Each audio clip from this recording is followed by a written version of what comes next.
కళ్యాణ్ పైన అతని రాజకీయం మీద మీ అభిప్రాయం ఏంటి? సూపర్ బండి. ఇంకా అతనికి పవన్ కళ్యాణ్ గారి గురించి మనం చెప్పక్కర్లేదు.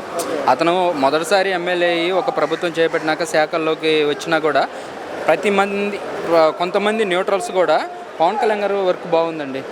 అతను రోడ్ల పరంగా కానీ గిరిజనులకు చేయడం కానీ ప్రతి ఒక్కటి ఆయన తీసుకునే పల్లె పండుగని తీసుకొచ్చి పంచాయతీరాజ్ శాఖలు కానీ అటవీ శాఖలు ఎందుకు మొన్న 8 అవార్డులో 9 అవార్డులో నేషనల్ అవార్డ్స్ వచ్చింది.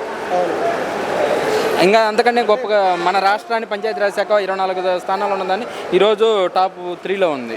అంతకన్నా ఏం చూపించాలి చెప్పండి. విమర్శిస్తున్నారు సార్. ఏమంటారంటే తమిళనాడులో సింగిల్గా పోటీ చేసి సేమ్ అయ్యారు కదా విజయ్ గారు, అలా వైసీపీ ప్రభుత్వం ఏమన్నారంటే దమ్ముంటే నువ్వు కూడా సింగిల్గా పోటీ చేసేమో.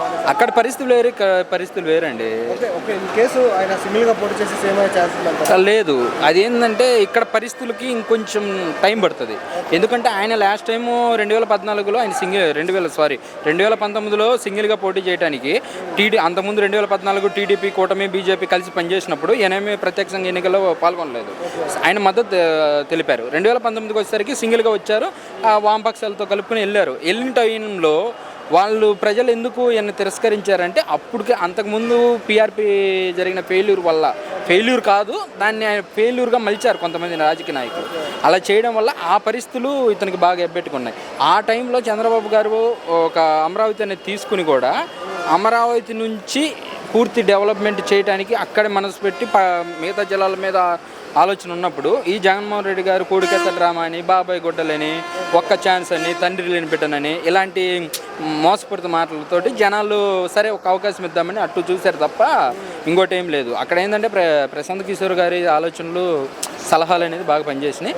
వాళ్ళు ఆ విధంగా జనాలు కొట్టుకొచ్చారు అంతే తప్ప ఎట్టి పరిస్థితుల్లో నెక్స్ట్ కూడా పవన్ కళ్యాణ్ గారు చెప్పినట్టు 10-15 ఏళ్ళు కూటమే ఉంటుంది. దాంట్లో ఎటువంటి తిరుగులేదు.